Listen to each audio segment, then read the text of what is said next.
Καλησπέρα σε ένα ακόμα Success O'Clock και καλή χρονιά. Σήμερα έχουμε την εξαιρετική φίλη και καλεσμένη μαζί μας, την Άννη. Καλώς όρισες, Άννη, στο Success O'Clock. Καλησπέρα, Άλεξ. Καλή χρονιά. Καλή χρονιά να έχουμε. Η Άννη είναι μια φίλη που εκτιμώ πολύ και συνεργάτη εδώ και πολλά χρόνια και θεωρώ ότι έχει μεγάλο ενδιαφέρον η ιστορία της και το ταξίδι που έχει κάνει επιχειρηματικά και στη ζωή της. Οπότε θα ήθελα σήμερα, Άννη, να πεις 5-10 πράγματα στο κοινό μα, που κυρίω είναι νεανικό που τη βλέπω τα στατιστικά, για να το εμπνεύσει και για να δει και το κοινό ότι αφού εγώ και εσύ φτάσαμε και που φτάσαμε, μπορούν και τα παιδιά να το κάνουν αντίστοιχα και όποιο μα παρακολουθεί, οποιαδήποτε ηλικία και να είναι. Οπότε θα ήθελα λίγο να πάρουμε τη ζωή σου από τα 18 και μετά, ουσιαστικά. Τι έκανε, τι σπούδασε. Άλεξ, γελάω γιατί είμαι super excited που είμαι Τέλεια. στο podcast σου και σε ευχαριστώ πάρα πολύ που με κάλεσες και τιμή μου πραγματικά. Αυτό το οποίο νομίζω, άμα θες να πούμε κάτι για τα παιδιά, τα νέα, είναι ότι ό,τι και να κάναμε εμείς έχει αλλάξει γιατί έχει μπει τόση πολύ νέα τεχνολογία στη ζωή μας που πλέον όλα είναι εφικτά κατά κάποιο τρόπο. Σωστό. Οπότε, αν εμείς μπορέσαμε ό,τι μπορέσαμε back in the 90s, ας πούμε, και 2000 και να μην λέμε την ηλικία μας, νομίζω Σωστό. οι νέοι μπορούν να κάνουν πολλά περισσότερο. Τώρα, ένα short, πολύ brief intro για μένα.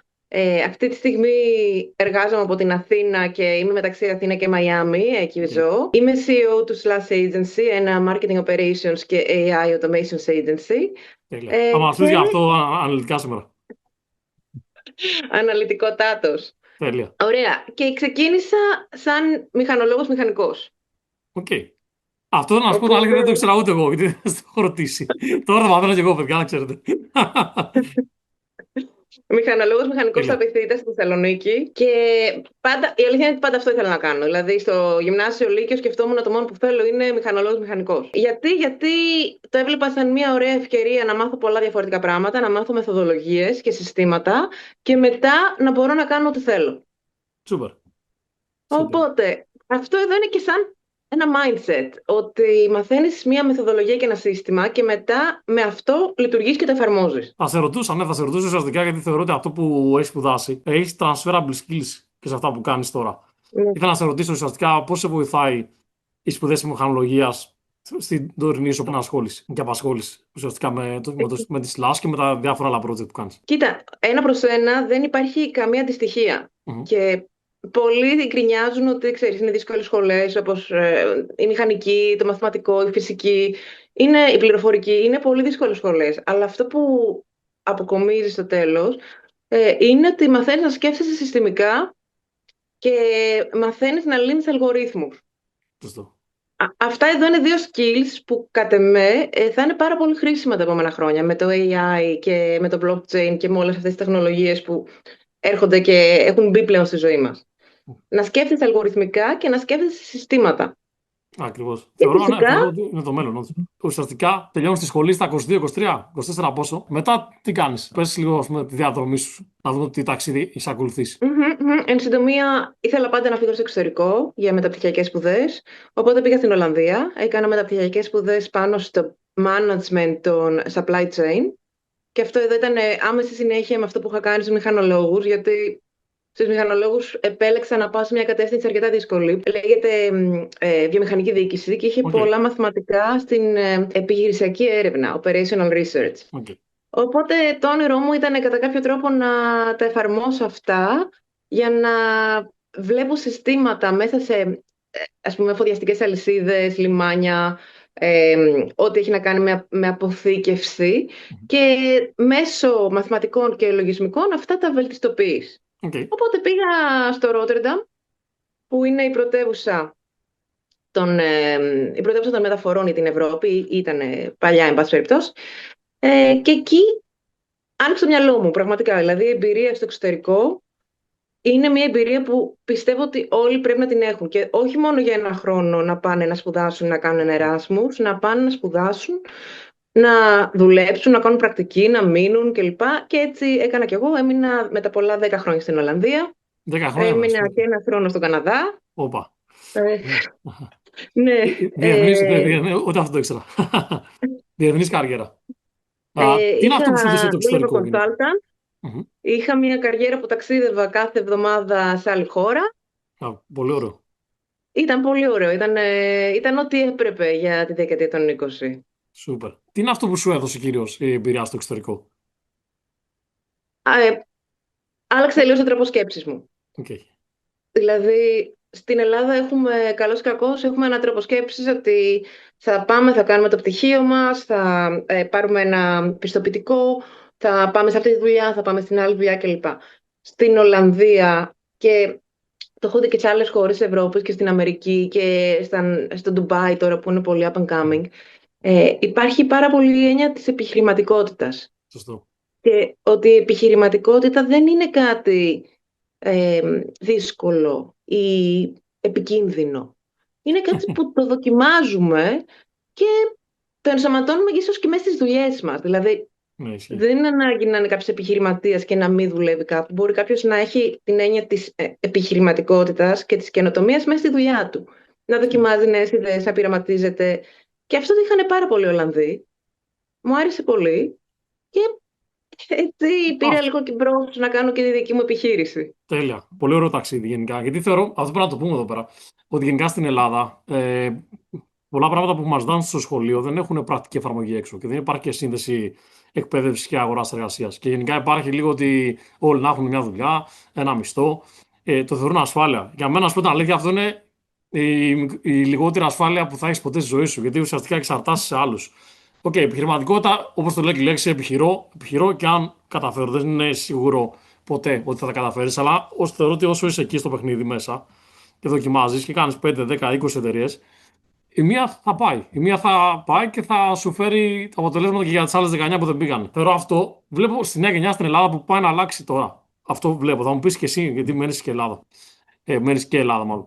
Γιατί βλέπω ουσιαστικά τη νέα γενιά να θέλουν να κάνουν κάτι δικό του. Που είναι ωραίο αυτό. Γιατί παλαιότερα η γενιά των γονιών μα θέλανε μια δουλειά στο δημόσιο και ούτω καθεξή. Το οποίο έφτασε στην Ελλάδα εδώ που είναι αυτή τη στιγμή. Δυστυχώ. Πώ σου γεννήθηκε η ιδέα να κάνει τη Slash, ουσιαστικά γιατί τη Slash και γιατί Lead Generation? Έχοντας τόσα χρόνια σε corporate, σε μεγάλες εταιρείες, σε μεσαίες εταιρείες και μιλώντας με πάρα πολλούς ανθρώπους, η Slash είναι βασικά η δεύτερη εταιρεία μου. Είχα μια εταιρεία στην Ολλανδία πρώτα.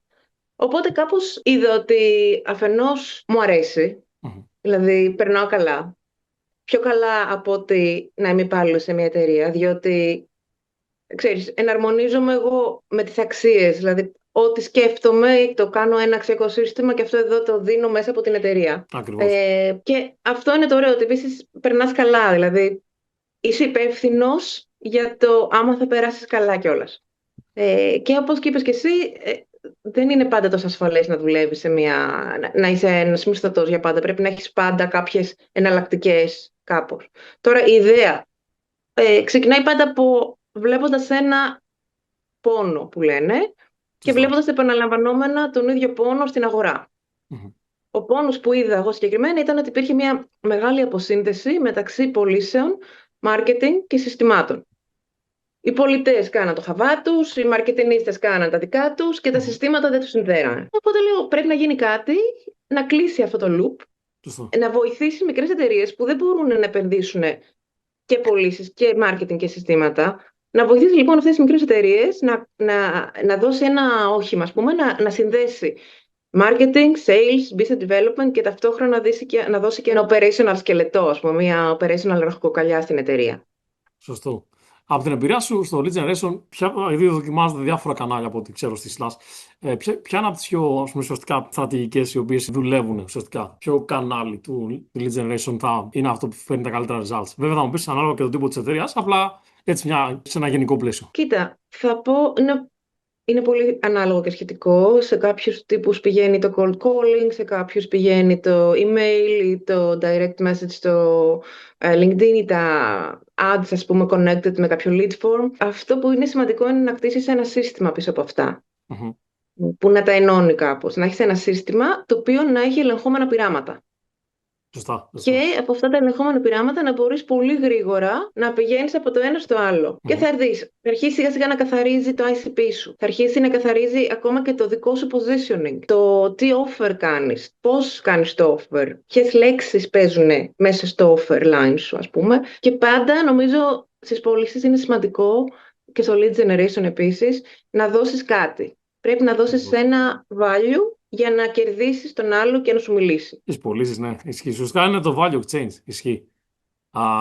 Πώς βλέπεις το μέλλον τη Slash και γενικότερα του lead generation και συσχετιζόμενα με το AI που γενικότερα μπαίνει, θεωρώ, στη ζωή μας από κάθε πλευρά. Δηλαδή, ένα agency, ας πούμε, σαν τη Slash, πώς το βλέπεις την επόμενη πενταετία να εξελίσσεται, ας πούμε, σε κάτι σαν AI agency ή ποιο είναι το δικό σου όραμα για αυτό, το vision σου? Κοίτα, συστήματα. AI και συστήματα είναι δύο πράγματα που πηγαίνεις μονόδρομος πλέον. Για να αντιμετωπίσεις το πώς αλλάζει η αγορά, είναι πιο εύκολο να κτίσεις ένα σύστημα πάνω σε AI. Ας πούμε, ένα πράγμα που έχει πολύ ζήτηση τελευταία είναι η AI personal assistants, AI Σωστά. receptionist, Σωστά. AI cold callers. Όλα αυτά μπορείς να τα κτίσεις πλέον και να είναι καλά. Στα αγγλικά δεν το συζητάω. Καλά Δηλαδή, στα ελληνικά. προτιμώ να μιλήσω με τον receptionist του OpenAI, που έχω μιλήσει πολλές φορές στο τηλέφωνο, παρά με τον άνθρωπο, ας πούμε, στην Φαντάσου γραμμή που φτάσαμε. επικοινωνίας της ασφαλιστικής μου. Φαντάσου που φτάσαμε. Οπότε, ναι, θα πω δύο πράγματα. Η αγορά πηγαίνει πιο πολύ στο να κτίσεις, όχι AI agencies που δίνουν συστήματα, AI agencies τα οποία καταλαβαίνουν την αγορά και δίνουν λύσεις. Σωστά. Σωστά. Γενικά, όσον αφορά το AI, είσαι από τους αισιόδοξους, από τους ρεαλιστές ή από τους απεσιόδοξους? Γιατί ουσιαστικά υπάρχει αυτή η φιλολογία. Πολλοί κόσμοι θεωρεί ότι θα χάσει τις δουλειές, θα αντικαταστήσει πολλούς ανθρώπους. Εγώ γενικά είμαι αισιόδοξο στο κομμάτι αυτό, γιατί θεωρώ και ιστορικά να το δούμε και από τη βιομηχανική επανάσταση και γενικότερα. Και υπήρχαν επαγγέλματα 200 χρόνια πριν, 50 χρόνια πριν, 100 χρόνια πριν που δεν υπάρχουν και έχουν αντικατασταθεί με άλλα. Αλλά θέλω να ακούσω και τη δικιά σου γνώμη. Τι πιστεύεις? Είμαι super αισιόδοξη, super double down on it, ας πούμε. Έχω δει ότι το AI και οι αυτοματισμοί με έχουν απελευθερώσει από βαρετά repetitive tasks. Και αυτό λέω και στην ομάδα, ότι είναι βαρετό και repetitive, δεν θέλω να το κάνετε. Θέλω να βρούμε έναν τρόπο μαζί να το κάνει ένα σύστημα, ένα Σωστό. ρομπότ. Σωστό. Γιατί ποιος θέλει να ξυπνάει 4 ώρα το πρωί να πηγαίνει στο χωράφι Ναι, ισχύει. και να δουλεύει με τα χέρια. Συμφωνώ. Συμφωνώ. Οπότε πιστεύω ότι είναι το μέλλον. Απλά η μόνη δυσκολία είναι ότι οι κύκλοι αυτοί που λες και εσύ γίνονται πολύ γρήγορα. Ναι, σωστά. Οπότε είναι πολύ εύκολο κάποιος να νομίζει ότι είναι μέσα στα πράγματα και να μην είναι. Ναι, εξελίσσεται πλέον πολύ γρήγορα. Δηλαδή, αυτό που λέμε εποχή τη πληροφορία ισχύει. Δηλαδή, βαδιζόμαστε με εκατομμύρια πληροφορίε σήμερα. Και γενικά θεωρώ ότι πάει η εποχή των γονιών μα που μάθανε σε ένα γνωστικό αντικείμενο. Ένα skill, έβρισκε μια δουλειά πλέον. Είναι αυτό το διαβίου εκπαίδευση. Είναι το βιώνουμε στο πετσί μα, θεωρώ, κάθε μέρα πλέον. Δηλαδή, ουσιαστικά πρέπει να κάνει upskill και εγώ και εσύ και ο κάθε άνθρωπο εννοώ. Πλέον ουσιαστικά κάθε μέρα να μαθαίνει καινούργια πράγματα για να μην είσαι ξεπερασμένο επαγγελματικά και επιχειρηματικά. Είτε είσαι υπάλληλο σε μια εταιρεία, είτε είσαι ελεύθερο επαγγελματία / επιχειρηματία, να το πούμε έτσι.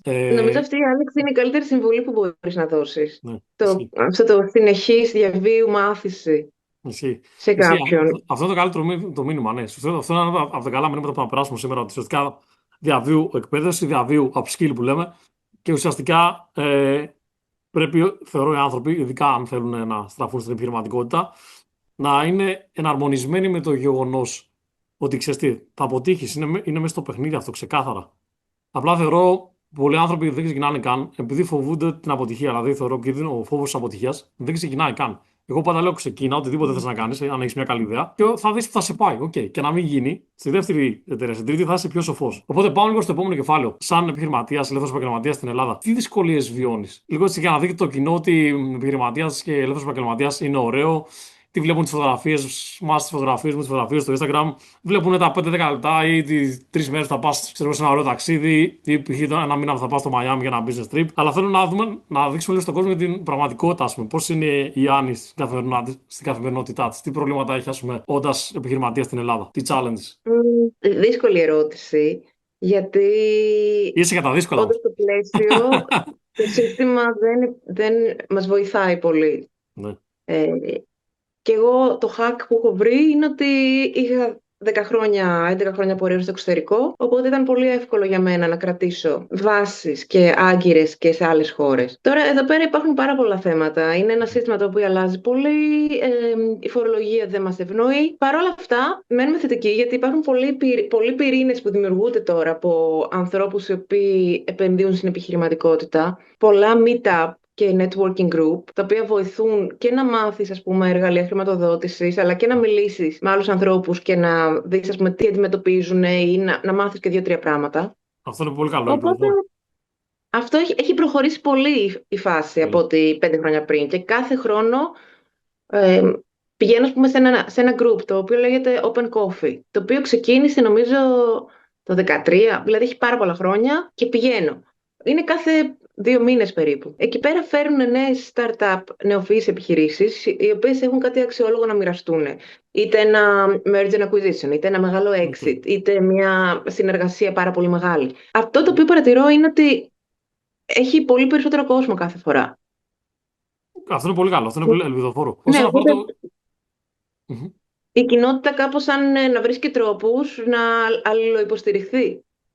Αυτό είναι καλό. Και θεωρώ γενικότερα ο κόσμο βλέπει πλέον το 9 to 5 δεν πάει πουθενά. Με την έννοια ότι είσαι αντικαταστήσιμο χθε. Και με το AI και γενικότερα με τόσου χιλιάδε υποψηφίου που έχουν πτυχία μεταπτυχιακά, διδακτορικά, είσαι εύκολα αντικαταστήσιμο από τον εργοδότη. Οπότε ουσιαστικά βλέπω ότι το 9 to 5 είναι. Ξέρεις, ουσιαστικά δουλεύει όλη τη ζωή για κάποιον άλλον. Οπότε θεωρώ τέτοιου τύπου πρωτοβουλίε όπω ανέφερε, νιώθω χαρούμενο να ακούω ότι συγκεντρώνουν όλο και περισσότερο κόσμο. Μια ερώτηση θα σου κάνουν σαν γυναίκα ουσιαστικά και στην Ελλάδα και γενικότερα. Επειδή είσαι γυναίκα και ασχολείσαι και είσαι και στο technology industry, από ό,τι ξέρω και blockchain και όλα αυτά, έχει αντιμετωπίσει δυσκολίε επειδή είσαι ουσιαστικά γυναίκα? Δεν θα έπρεπε, απλά το λέω επειδή το technology μέχρι και κάποια χρόνια πριν ανδροκρατούταν αρκετά. Οπότε ξέρω ότι είναι διπλά δύσκολα για μια γυναίκα να εδραιωθεί και για να πετύχει. Και γι' αυτό σε θαυμάζω. Ευχαριστώ. Κοίτα, στην αρχή πάντα υπάρχει ένα τεστ αξιοπιστίας, όποιος και να έρθει, με Ισχύει όποια αυτό. νέο συνεργάτη και να επίσης συνεργαστείς. Ίσως τα τεχνικά τεστ αξιοπιστίας απέναντί μου να ήταν λίγο περισσότερο. Κανείς δεν πίστευε ότι. Πιο πολύ μου βάζανε ταμπέλα branding, ας πούμε, παρά Okay. system thinking. Ναι. Αλλά αυτό δεν πειράζει, λειτουργήσε υπέρ μου, διότι καλύτερα είναι να σε υποτιμούν και μετά να φέρνεις στο τραπέζι πράγματα, παρά να κάνεις over-promise και under-deliver. Οπότε με καθαρή σκέψη, δυνατή εκτέλεση και ξέρεις, keeping your eyes on the target, νομίζω ότι όλα λύνονται. Συμφωνώ. Α, Υπάρχει χρόνο για προσωπική ζωή. Έτσι, θα θέλω να δείξουμε λίγο στο κοινό πώ είναι και η Άννη ω άνθρωπο. Δηλαδή, όλα αυτά που κάνει, ξέρω ότι είσαι πάρα πολύ busy. Υπάρχει χρόνο για προσωπική ζωή. Ουσιαστικά, πώ το κάνει balance? Νομίζω ότι είναι μια πολυτέλεια την οποία την κτίζεις Okay. σκληρά, okay. Με το να δίνεις ownership στους συνεργάτες σου. Με το να είσαι πολύ καθαρός έως και να έχεις πολύ μεγάλη καθαρότητα σε scope. Ακόμα και αν αυτό σημαίνει ότι ξέρεις τι, θα πρέπει να κάνουμε αυτή τη δύσκολη κουβέντα για να ξεκαθαρίσουμε 2-3 πράγματα. Γιατί μετά το έχουμε καθαρίσει. Σωστά. Στηρίζοντας συστήματα τα οποία δεν είσαι εσύ bottleneck ή παρατηρώντας πού υπάρχει bottleneck. Όλα αυτά σου κερδίζουν χρόνο. Και μετά πρέπει να κάνεις πολύ δυνατό compartmentalize. Πολύ δυνατά blocks χρόνου μέσα στην μέρα, τα οποία είναι αφιερωμένα σε κάποια πράγματα. Δηλαδή, δεν είναι τυχαίο που οι μεγάλοι, όπως ο Χούμπερμαν, λένε ότι πρέπει να κάνεις blocks χρόνου και μετά διάλειμμα και μετά, ας πούμε, γυμναστική και μετά ξανά block χρόνου. Είναι μια τακτική που ακολουθώ πολύ. Ουσιαστικά, σας ευχαριστώ πολύ. Και θεωρώ ότι όλα είναι θέμα time management. Ουσιαστικά, αν μπορεί να διαχειριστεί το χρόνο σου, μπορεί, γιατί θεωρώ ότι η ζωή μα είναι fractured. Δηλαδή, ουσιαστικά χωρίζεται σε διάφορους πυλώνες. Δηλαδή, είναι ο χρόνος σου με τους φίλους σου, με τις φίλες σου, με τον σύντροφό σου, με τη δουλειά σου. Δηλαδή, ουσιαστικά, θεωρώ για να είσαι ισορροπημένος πρέπει να τα έχει όλα. Γιατί ουσιαστικά, αν είσαι μόνο στη δουλειά, δεν αρκεί για να είσαι ευτυχισμένο. Αν είσαι μόνο στη ζωή, ας πούμε, και έχει την τέλεια σχέση, αν έχει με την τέλεια δουλειά, από μόνο του δεν αρκεί. Θεωρώ ότι είναι ένα balance, ένα συνδυασμό. Ήθελα να σε ρωτήσω επίση, έχω δει πολλέ εταιρείε με μεγάλα marketing budget να αποτυχάνουν. Αυτό που το αποδίδει? Κοίτα, να πω κάτι ακόμα για την προηγούμενη κουβέντα. Είναι ένα πολύ ενδιαφέρον concept, το οποίο τώρα αναδεικνύεται με το AI. Είναι το πώς αλλάζει τον τρόπο που κάνουμε διάδραση με τις πληροφορίες. Και το ανέφερες πριν, διότι βομβαρδιζόμαστε κάθε μέρα από ερεθίσματα. Όχι social media, όχι mail, όχι άπειρα groups, όχι νέα πράγματα, εικόνες, τα πάντα. Με το AI πλέον αλλάζει ο τρόπος που μαθαίνουμε και προσλαμβάνουμε πληροφορία κατά κάποιο τρόπο. Υπάρχει νομίζω λέγεται Adaptive Depth Learning, Ναι, το έχω ακούσει, ναι. που σημαίνει ότι μαθαίνεις πράγματα, αλλά δεν χρειάζεται να τα μάθεις όπως τα μαθαίναμε παλιά στο βάθος τους, Σωστό. αλλά πρέπει να καταλάβεις να πιάνεις την ουσία τους. Ισχύει. Ε, Αυτό το δηλαδή, προτιμώ, να σου πω την αλήθεια. Αυτό που παλιά που λέγαμε το παπαγαλία ή το οτιδήποτε. Τώρα το βάζεις στο ChatGPT και σου βγάζει όλη την έκθεση. Δηλαδή, εσύ πρέπει να καταλαβαίνεις the gist of it που λέμε. ναι. Οπότε, άμα καταλάβεις να κρίνεις, να έχεις το critical thinking, ας πούμε, να κρίνεις το τι σου λέει το GPT, τότε δεν χρειάζεται να μάθεις ακριβώς τι είναι. Ακριβώς. Και αυτό είναι τρομερό. Αυτό είναι, Είναι. αλλάζει τελείως τον τρόπο που μαθαίνουμε πράγματα. Θεωρώ ναι, και οι επόμενε γενιέ που θα πάνε στα σχολεία θα είναι. Και τώρα ένα παιδάκι που γεννιέται τώρα, γεννιέται και υπάρχει AI, υπάρχει τα πάντα. Α πούμε, όταν γεννηθήκαμε εμεί, εγώ τουλάχιστον δεν υπήρχαν καν κινητά. Οπότε, ξέρεις, είναι. Δηλαδή τα τελευταία 30 χρόνια έχουν γίνει τεράστιε αλλαγέ. Τεχνολογικά έχει γίνει όντω επανάσταση. Τα παιδιά λένε, λέει, διάβασα κάπου, τα παιδιά στους παιδικούς σταθμούς στη Silicon Valley συζητάνε ότι όταν μεγαλώσουν δεν θα έχουν δουλειές. Οπότε δεν χρειάζεται να μάθουν γράμματα. Φαντάσου. Καλό. Καλό, καλό, καλό. Φαντάσου, ναι, ισχύει. Ναι. Εσύ, γιατί φαντάζομαι και τώρα να πα στο πανεπιστήμιο ή όλα αυτά. Παλιά μα βάζανε στο πανεπιστήμιο να κάνει assignments και όλα αυτά. Όλα τα πετάνε μέσα στο AI τώρα. Ουσιαστικά το βάζουν και το κάνουν. Και κάνουν απλά ένα editing μετά ή ένα paraphrasing. Δηλαδή η έννοια τη εργασία και όλα αυτά που κάνουμε παλιά δεν έχει πλέον νόημα. Θα αντικατασταθεί από κάτι άλλο. Okay. Θα κάνει κάτι πιο πρακτικό, ίσω κάποιο άλλο assignment, κάποιο presentation, κάτι άλλο θα κάνει. Αλλά θα αλλάξει πολύ και η εκπαίδευση. Πάρα πολύ. Ναι. Και γι' αυτό πλέον μετράει πάρα πολύ ένα πορτοφόλιο του τι έχεις κάνει. Ναι, Να κτίσεις, να κτίσεις εφαρμογές, mm-hmm. να κτίσεις τα extra prompts, να κτίσεις ένα GitHub, να κτίσεις ένα social media account. Ό,τι, σε ποιο είναι το τομέα σου, να έχεις να δείξεις πράγματα στο πορτοφόλιό σου. Συμφωνώ. Και όχι να λες απλά ότι τα κάνεις. Γιατί είναι διαφορετικό να λέω εγώ ότι κάνω GPT και να λέει ο master του GPT ότι κάνει GPT και χρησιμοποιεί τα LLM. Οπότε το βάθος στο οποίο μπαίνει ο καθένας φαίνεται μόνο από την εφαρμογή. Ακριβώς. Οπότε με πειραματισμό και με παιχνίδι, ας πούμε, με όλα αυτά τα νέα applications που υπάρχουν και πώς μπορείς να τα συνδέσεις, μπορείς να παίξεις και να δημιουργήσεις διάφορα ενδιαφέροντα πράγματα. Ας πούμε, στη δική μας περίπτωση, ένα mini CRM, π.χ., το οποίο να μην χρειάζεται, να μην είναι το classic, το οποίο κάνει entry όλη την πληροφορία, αλλά να είναι, ας πούμε, voice του CRM, κατευθείαν, με APIs. Το εδώ είναι ένα application το οποίο είναι πολύ εύκολο να το φανταστεί κανείς και να το φτιάξει σε πολύ απλή μορφή φυσικά, με τα tools τα οποία υπάρχουν τώρα. Ναι, ουσιαστικά θα αλλάξει πολύ το τι θα μπορείς να δημιουργήσεις και όπως είπες και εσύ και με απλά tools. Okay, για ένα basic tool εννοώ, θα μπορεί να το κάνει και μόνος του, με απλές γνώσεις ουσιαστικά. Πάντως, ναι. για να πούμε και αυτό που με ρώτησες πριν, πολλές εταιρείες επενδύουν πολλά λεφτά. Ναι, μπράβο, αυτό θα σας ρωτήσω. Και ξέρεις, αυτό που είδα πολλά σημαίνει, παίρνουν το star agency, παίρνουν τον star salesman, επενδύουν τα πάντα και 6 months out και βλέπουν ότι απλά έχουν κάψει λεφτά. Ακριβώς. Γιατί γίνεται αυτό? Γιατί όταν ένα σύστημα είναι κακό, το να ρίξει παραπάνω λεφτά πάνω σε αυτό απλά θα το κάνει χειρότερο. Απλά θα καθυστερήσει το να φανεί. Ισχύει. Οπότε πάντα πρέπει να ξεκινάς με ένα introspection, ας πούμε. Τι κάνω? Ποιο είναι το positioning μου? Ποιο είναι ο πελάτης που στοχεύω? Γιατί ο πελάτης που στοχεύω θα με διαλέξει?